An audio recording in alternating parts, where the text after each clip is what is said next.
ក្នុងករណីយើងចង់បានកូនថ្ងៃខែជាការតម្រៀបគ្នាជាថ្ងៃជាខែជាពាក្យកាត់ជាអក្សរអញ្ចឹងយើងអាចធ្វើបានកំណត់វាអានេះយើងត្រូវចូលទៅកាន់នេះទៅ general ណាទៅចេញមកវាអាចវាចេញមកវា general ចាកន្លងមកយើងណាដល់យើងចូលទៅ more number format យកពាក្យ custom general នេះដល់មកយើងវាយកូដមកណា dd នេះគឺថ្ងៃ mm នេះគឺខែ yy នេះគឺឆ្នាំហើយយកពាក្យ OK មកចឹងក្នុងការវាយចូលចំពោះថ្ងៃខែនៅក្នុងលើ Excel គឺថ្ងៃខែអន្តរជាតិគេវាយខែមុនដល់ខែនឹងខែ5ថ្ងៃទី14ឆ្នាំ2025អញ្ចឹងណាតែដល់ពេលយើង set ហើយគឺវានឹង load ទៅ day មកវិញវា load ទៅថ្ងៃទី14ខែ5ឆ្នាំ2025វិញហើយសារខ្មែរយើងហៅថ្ងៃមុនហើយខែឆ្នាំដល់បើឆ្នាំអន្តរជាតិគឺហៅខែមុនអញ្ចឹងការវាយរបស់យើងគឺវាយខែមុនហើយវានឹង load auto ទៅតាមអ្វីដែលយើងបាន format កំណត់ចឹងចំពោះកូដ D3 M3 Y4 នេះតើវាចេញអីហើយអញ្ចឹងយើង select ទៅលើ column ដែលយើងចង់បាន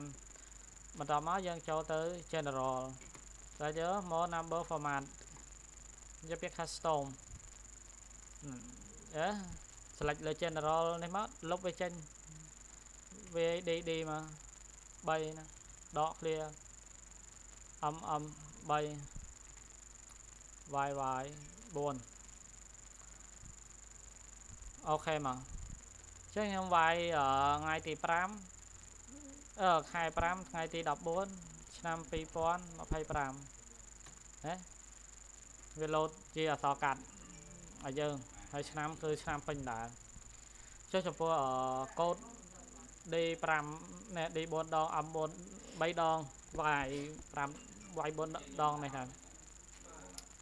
យើងចូលទៅ general មកដល់មកយើង custom ហើយយើងកែមកកែ general យើងមក D 4ដងហើយ M 3ដង Y ហើយយើងអូខេមកហើយខ្ញុំវាយថ្ងៃទី5ខែថ្ងៃខែ5ថ្ងៃទី14ឆ្នាំ2025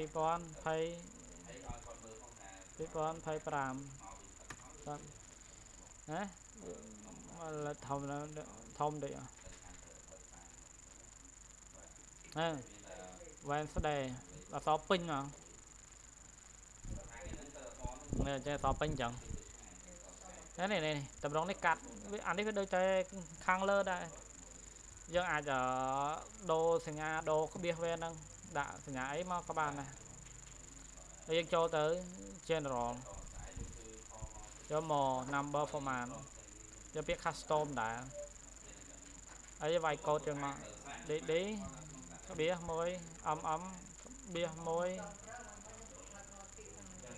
yy ខ្ញុំវាយថ្ងៃទី5ខែ5ថ្ងៃទី14ឆ្នាំ2025ណាវាចេញកាត់ដល់ណា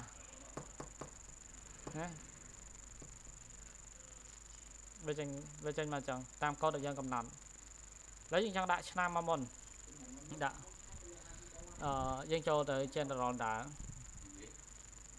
more number format យក custom ដល់មកវាយពាក្យ yy 4មក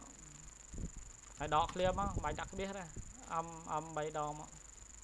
ក្បៀសដែរ dd ហើយអត់ក្បៀសគឺវាអត់ចេញក្បៀសទេវាឃើញយើងដក clear ទៅតាមកូដដែលយើងកំណត់ហើយយើងវាយមកថ្ងៃទីខែ5ថ្ងៃទី14ឆ្នាំ2025ណាវាចេញឆ្នាំមកមុន ហើយបៀសនេះយើងបើយើងដាក់វាចេញrồi giờដាក់វាcònចេញដែរហើយយើងដាក់សញ្ញាស្អីខណ្ឌក៏វាចេញតាមខណ្ឌចែកគ្នាអញ្ចឹងទៅនេះគឺជារបៀបវាយបញ្ចូលថ្ងៃខែទៅតាមអីដែលយើងចង់បាន